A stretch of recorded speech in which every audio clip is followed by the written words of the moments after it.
अस्सलामुअलैकुम, कैसे हैं दोस्तों। आज हम जा रहे हैं रियाज़। तो आज हम आपसे बात करते हैं ड्राइविंग के सिलसिले में सऊदी अरब और अपने मुल्क पाकिस्तान का कंपैरिजन करते हैं ड्राइविंग के लिहाज से। फर्स्ट ऑफ ऑल, जैसे कि मैं पाकिस्तानी हूँ, मैं आपको बताना चाहूँगा कि पाकिस्तान में आई थिंक 60 to 70% लोग विदाउट ड्राइविंग लाइसेंस ड्राइव करते हैं, आई थिंक। और जिनके पास अगर ड्राइविंग लाइसेंस है उनमें से भी 10-15% जो होंगे वो फेक ही होंगे। बनिस्बत सऊदी अरब में तकरीबन अगर आप लॉन्ग ड्राइव करते हैं, लॉन्ग रूट पे चलते हैं आप, तो मैं ये कह सकता हूँ कि 80 to 90% लोग जो हैं विद रुक्सा, अरबी में रुक्सा बोलते हैं लाइसेंस को, उसके साथ ही ड्राइव करते हैं। 10-15% होंगे जो बगैर लाइसेंस के सफ़र करते होंगे।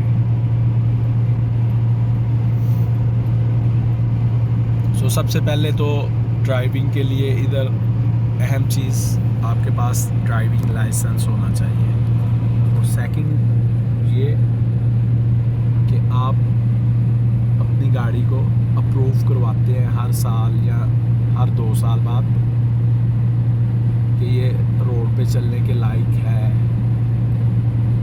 उसमें आपको प्रॉपर इदारे में जाना पड़ता है, उधर अपनी गाड़ी की मुकम्मल टेस्ट होता है, चेक होती है गाड़ी, उसके बाद आपको अप्रूवल दिया जाता है और आप रोड पे गाड़ी चला सकते हैं। अगर आपने अप्रूवल नहीं लिया 1 साल का या 2 साल का, तो आपकी गाड़ी जब पकड़ी जाएगी तो आपको फ़ाइन होगा, यानी गरामा। तो इसलिए इस चीज़ से बचने के लिए मोस्टली लोग अपनी गाड़ी को क्लियर करके ही रोड पे लाते हैं। कुछ लोग होते हैं लापरवाही करते हैं, जाने अनजाने में उनसे हो जाती है गलती, तो फिर उनको उसका जुर्माना अदा करना पड़ता है। और इधर जुर्माना अदा करना ही होगा आपको, हर हाल में, हर सिचुएशन में, कुछ भी हो। और जुर्माने भी इधर ऐसे हैं कि आपको जब आता है परेशानी ज़रूर होती है आपको।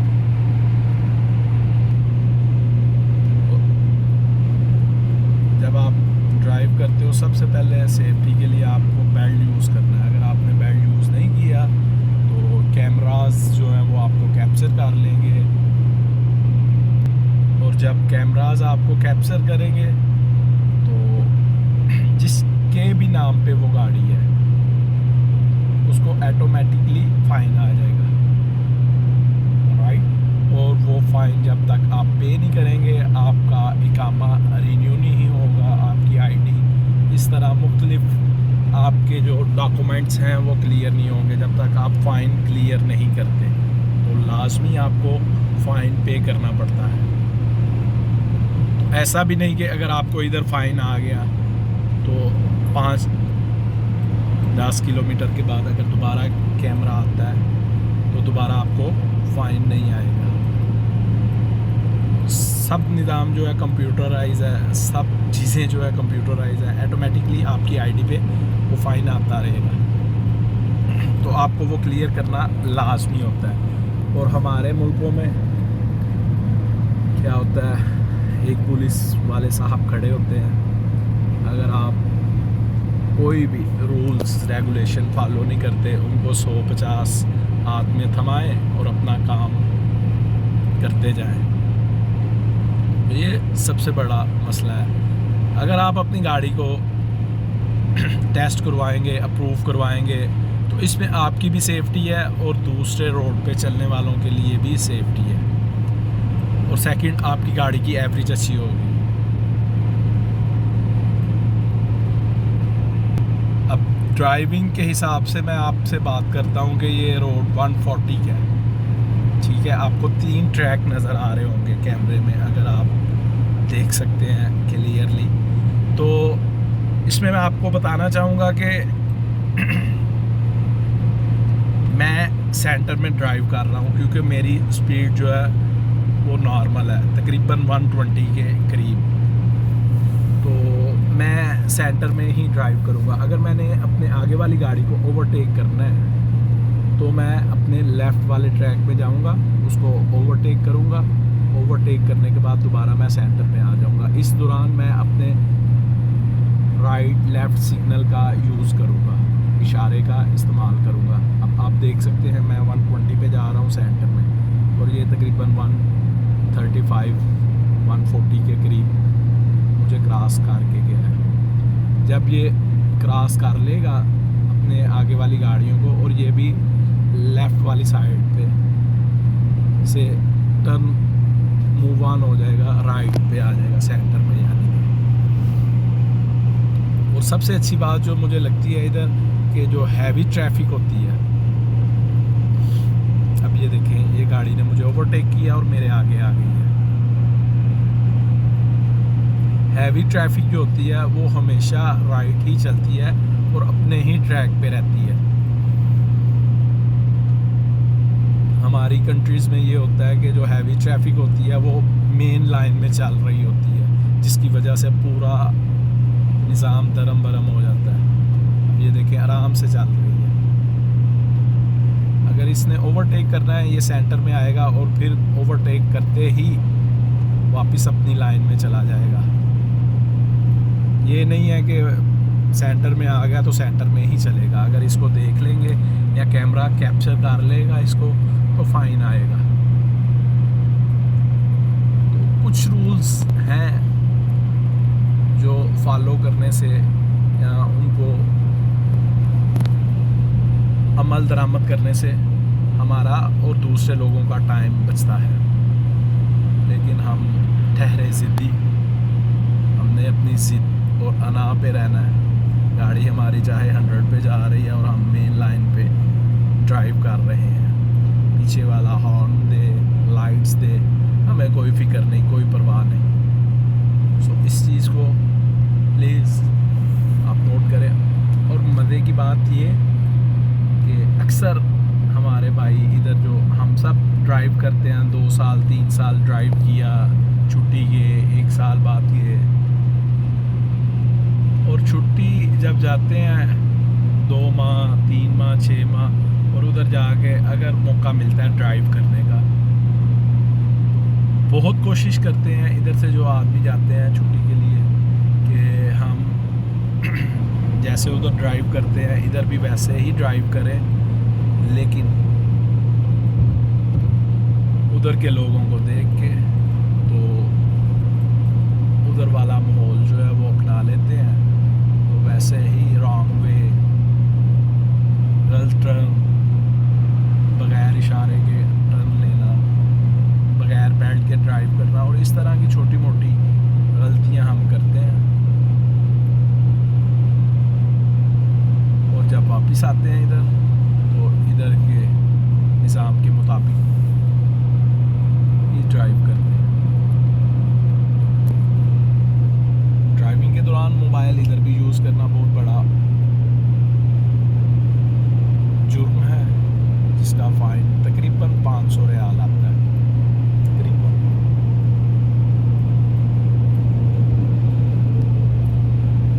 सबसे ज़्यादा बड़ा फ़ाइन जो है आपको बताऊं 3000 है। अगर आप फर्स्ट टाइम कोई सिग्नल तोड़ते हैं या रॉन्ग वे आ रहे हैं 3000। अगर सेकंड टाइम उसी गाड़ी पे आप अगर दोबारा ये करते हैं तो वो 5000 तक हो सकता है, 5000 रियाल। यानी करंटली 2023 अप्रैल में जो पाकिस्तानी रेट है तकरीबन 75 रुपये के करीब है 1 रियाल में। तो अगर 3000 आपको आता है तो समझ लें कि वो आपका तकरीबन 2.25 लाख रुपया एक ही झटके में 2.25 लाख रुपया आपको फाइन आएगा। अगर दोबारा आपको गलती करते हैं तो फिर आपको फाइन तकरीबन 4 लाख के करीब आएगा। पाकिस्तान में आई थिंक 700, 750 या 1000 तक होगा अगर आप सिग्नल तोड़ते हैं। तकरीबन कम अज़ कम जो सबसे कम फ़ाइन आता है वो 100 रियाल आता है। जैसे कि आपकी गाड़ी क्लियर नहीं है, पास नहीं करवाई आपने, तो उसके साथ साथ इंश्योरेंस भी करवानी होती है, उसका 100 रियाल तक तकरीबन आता है फ़ाइन। जब तक आप वो क्लियर नहीं करवाएंगे आप पकड़े जाएंगे या आपको ओवर स्पीड का फ़ाइन आएगा, तो उसके साथ आपको फ़ाहस का भी आएगा। अरबी में फ़ाहस बोलते हैं, तो वो भी आपको एक्स्ट्रा यानी पे करना पड़ेगा।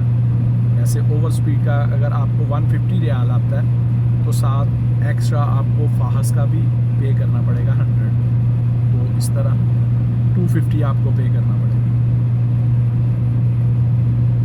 इस वजह से काफ़ी ज़्यादा लोग जो है एहतियात करते हैं, इस चीज़ से बचते हैं।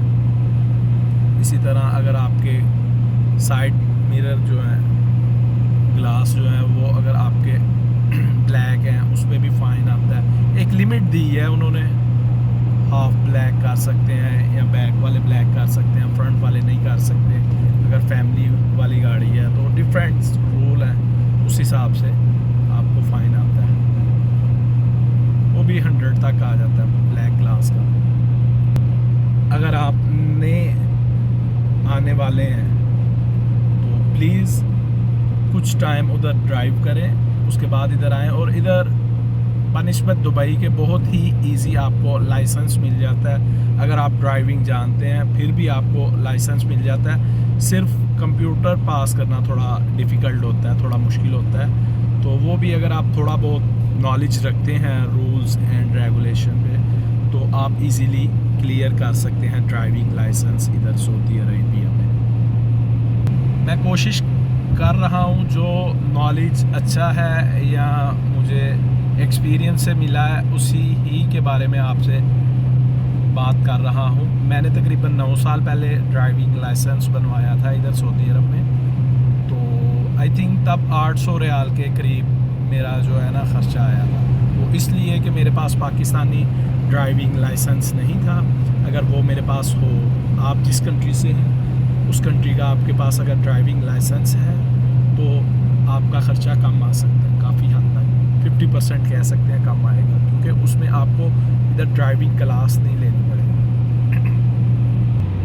तकरीबन 400 रियाल के करीब आपको ड्राइविंग क्लासेस लेने पे आपका ख़र्चा आ जाता है। तो उसके बाद अगर आप 5 साल का अप्लाई करते हैं तो 200 रियाल उसकी फ़ीस है। तकरीबन 100 रियाल आपका 80-100 रियाल मेडिकल पे लग जाता है। तो तकरीबन ये कुल मिला के 700 बनता है। इसके अलावा अगर आप टैक्सी से आ जा रहे हैं ड्राइविंग स्कूल, या आपने पिक्चर्स बनवानी है अपनी फाइल्स वगैरह, छोटे मोटे पेपर्स जो हैं, वो कुल मिला के 700 से 800 रियाल खर्चा आता है। सो अगर आप अपने कंट्री का ड्राइविंग लाइसेंस लेके आते हैं तो आपका तकरीबन 50% यानी 400 रियाल कम लगेगा। जब आप टेस्ट के लिए जाते हैं या ड्राइविंग लाइसेंस बनवाने के लिए जाएंगे रुखसा, तो आपसे वो सवाल करेंगे कि आपके पास लाइसेंस है। तो आप अगर कहते हैं है तो फिर वो आपको कहेंगे कि वो उसका आप तर्जमा करवाएं, अरबी में मतलब ट्रांसलेट करवा के लेके आएँ, तो वो उधर ही आपको फैसिलिटी मिल जाती है। उधर ही जैसे हमारे मुल्कों में बाहर एजेंट बैठे होते हैं या बंदे बैठे होते हैं, ऐसे ही एक उधर दुकान कह सकते हैं आप। तो जैसे आप 30 रियाल, 40, 50, 60, वो डिफरेंट एरियाज़ में डिफरेंट रेट होते हैं, क्योंकि ये प्राइवेट काम होता है। तो अजनबी होते हैं तो वो अपनी मर्ज़ी से पैसे लेते हैं। आप जब चेंज करवाएंगे तो उसके बाद आपसे डायरेक्ट ट्राई लेंगे। अगर आप ड्राइविंग टेस्ट पास कर जाते हैं, ट्राई लेते हैं तो पास कर जाते हैं, तो वो ओके कर देगा। तो उसके बाद आप जाएंगे कंप्यूटर पे। Computer same like ATM machine की तरह एक कंप्यूटर होता है, आपको हेडफोन दिए जाते हैं, उस पर आपका सामने स्क्रीन पे नाम आता है और क्वेश्चंस होते हैं कुछ जिनका आपने आंसर करना होता है। आप उसमें ज़ुबान भी सिलेक्ट कर सकते हैं, इंग्लिश, उर्दू, अरबी, बंगला, हिंदी, पश्तो, कुछ भी ज़ुबान आप सिलेक्ट कर सकते हैं। प्रॉपरली वो क्वेश्चन सामने लिखा आएगा, उसके 3 ऑप्शन आएंगे और इसके अलावा जो ज़ुबान आप सिलेक्ट करेंगे उस ज़ुबान में ही कंप्यूटर बोलता है क्वेश्चंस और ऑप्शंस जो होते हैं। और आपको टाइम दिया जाता है तकरीबन 30 मिनट। उसमें आपने कुछ सवाल होते हैं 12-14 आई थिंक, वो क्लियर करने होते हैं। तो अगर आपको एक सवाल नहीं आ रहा तो उसमें नेक्स्ट का ऑप्शन है, आप नेक्स्ट सवाल पे जा सकते हैं। और ये इसी तरह सिलसिला चलता है। जब आप अपने आंसर जो उनकी रिक्वायरमेंट है 12 की या 14 की, 13 की, जितने की भी, उतने आप क्लियर कर जाते हैं तो ऑटोमेटिकली वो आपको कांग्रेचुलेशन कहता है कंप्यूटर और आप उनका टेस्ट पास कर जाते हैं। लेकिन अगर आप उनके मुताबिक जवाब नहीं दे सकते, गलत हो जाते हैं आपके 4, 5, 6, तो ऑटोमेटिकली बंद हो जाता है कंप्यूटर और आपको नेक्स्ट डेट दे देगा 3 दिन बाद, 4 दिन बाद कि आप दोबारा आए तैयारी करके। वो फिर आप दोबारा जाएंगे, फिर दोबारा यही होगा जब तक आप पास नहीं करेंगे। ड्राइविंग टेस्ट से ज़्यादा मुश्किल जो है वो कंप्यूटर वाला टेस्ट है, क्योंकि उसमें आपको अपना 100% देना होगा तो आप क्लियर करेंगे। ड्राइविंग अगर आप क्लियर कर भी लेते हैं तो टेस्ट जो होता है उसमें कोई इतना मुश्किल काम नहीं होता। सिर्फ आपसे रूल्स एंड रेगुलेशन के बारे में पूछा जाता है कि मेन रोड पे, हाईवे पे बड़ी गाड़ी की स्पीड कितनी होनी चाहिए, छोटी गाड़ी की कितनी होनी चाहिए। इस तरह वो डिफरेंट क्वेश्चंस करेंगे, 3 ऑप्शन देंगे। अगर एक्सीडेंट हो गया, आप जा रहे हैं, आप क्या रद्द-ए-अमल इख्तियार करेंगे, गाड़ी रोकेंगे, साइड पे लगाएंगे या क्रॉस कर जाएंगे। इस तरह के क्वेश्चंस होते हैं जो आपने आंसर करने होते हैं। बहरहाल बहुत ही आसान है बनिस्बत दुबई के इधर ड्राइव करना।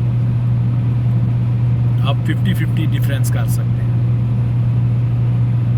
तो उसके बाद ड्राइव करना भी बहुत आसान है, अल्हम्दुलिल्लाह। फ़ाइन मुझे भी आए हैं, ग्रामे मुझे भी आए हैं, छोटी मोटी गलतियों की, ओवर स्पीड के। एक दफ़ा लाइट्स का आया था, हाई लाइट्स करके जो हम ड्राइव करते हैं, हमारे मुल्क में इसको बुरा नहीं समझा जाता। इधर आप एक लिमिट में, अगर आप अकेले ड्राइव कर रहे हैं, सुनसान रोड है, लाइट्स नहीं है उधर, स्ट्रीट लाइट्स जिन्हें कहते हैं, तो आप यूज़ कर सकते हैं हाई लाइट। अगर सामने से गाड़ी आ रही है तो आप लो पे कर लेंगे। अगर पुलिस वाले ने देख लिया या कैमरे में आ गए आप, तो आपको फ़ाइन पे करना पड़ेगा। तकरीबन 150 रियाल के करीब फ़ाइन होता है इसका। आई होप कि आपको ये इंफॉर्मेटिव वीडियो ड्राइविंग के बारे में काफ़ी अच्छी लगेगी और आपके लिए काफ़ी हेल्पफुल होगी। सो इंशाल्लाह नेक्स्ट वीडियो में और भी आपको ड्राइविंग से रिलेटेड इंफॉर्मेशन देने की कोशिश करूँगा।